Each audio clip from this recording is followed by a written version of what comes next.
హాస్పిటల్లో జాయిన్ చేసావన్న ఒకే కారణంతో నీ రుణాన్ని నీకు తిరిగి ఇచ్చేస్తా. మొత్తం ఎంత అన్నావు? 350 కదా, కొట్టేస్తా చూడు. అదేంటి మావా రుణాన్ని అంత ఈజీగా ఫోన్ పే కొట్టేసావు? ఓహో అదా, బాలేదని చూడ్డానికి వచ్చిన ఫ్రెండ్స్ తలా 100 కొట్టేసి వెళ్ళారు.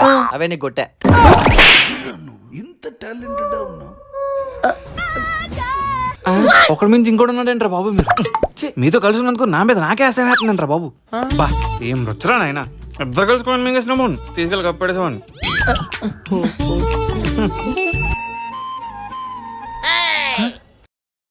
ఏంటయ్యా లవ్ కోసం వచ్చారా? లేదురా, తనకు నా మీద లవ్ తక్కువైందని వచ్చా. ఏంటో మహాన్ బావులు ఏం మాట్లాడినా అర్థం కాదు. ఇదిగో అడగకుండా చిల్లరేసాడంటే ధర్మప్రభువులు.